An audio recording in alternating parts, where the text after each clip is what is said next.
বা মহিলাদের জন্য বা মেয়েদের জন্য জান্নাতে যাওয়ার সর্বোচ্চ মাধ্যম।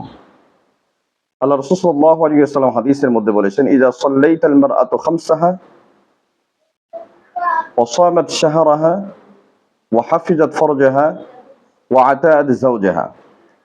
অর্থাৎ আল্লাহ রাসূল সাল্লাল্লাহু আলাইহি ওয়াসাল্লাম হাদিসের মধ্যে বলেছেন, স্ত্রীদের জন্য বা মহিলাদের জন্য জান্নাতে যাওয়ার সবচেয়ে সহজ পদ্ধতি হচ্ছে চারটি।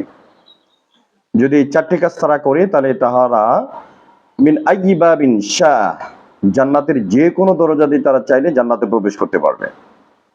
হাদিসের ভাষ্য অনুযায়ী, ইযা সাল্লাইতাল মারআতু খামসাহা, অর্থাৎ মেয়েরা যদি ১ নম্বরে ৫ ওয়াক্ত নামাজকে সঠিক টাইমে আদায় করে, দ্বিতীয় নম্বর ওয়াসামাত শাহরাহা, রমজানের ৩০টি রোজা রাখে, তৃতীয় নম্বর ওয়া হাফিজাত ফারজাহা, তার সতীত্বকে রক্ষা করে, চতুর্থ নম্বর ওয়া আতাআত যাওজাহা, এবং তার স্বামীর আনুগত্য করে।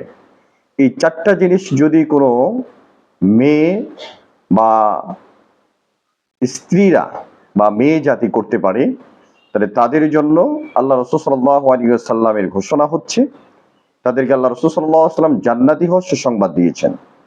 সুতরাং অন্য কোনোভাবে শর্টকাটে জান্নাতে যাওয়ার কোনো পদ্ধতি নেই। একমাত্র মেয়েদের জন্যই আল্লাহ রাসূল সাল্লাল্লাহু আলাইহি ওয়াসাল্লাম এই সুযোগ দিয়েছেন, তাদেরকে সম্মান দিয়েছেন। নারী জাতিকে আল্লাহ তাআলা সবচেয়ে বেশি মর্যাদা দিয়েছেন। স্বয়ং কোরআনের মধ্যে আল্লাহ তাআলা ১১৪টি চ্যাপ্টার তৈরি করেছেন। এই চ্যাপ্টারগুলোর মধ্যে ছেলেদের জন্য বা সূরাতুর রিজাল নামে কোনো সূরা নেই। আল্লাহ তাআলা মেয়েদের জন্য একটা স্বতন্ত্র সূরা নাজিল করেছেন, সূরাতুন নিসা। সুতরাং জান্নাতে যাওয়া এটা হচ্ছে আমাদের জীবনের সবচেয়ে বড় লক্ষ্য।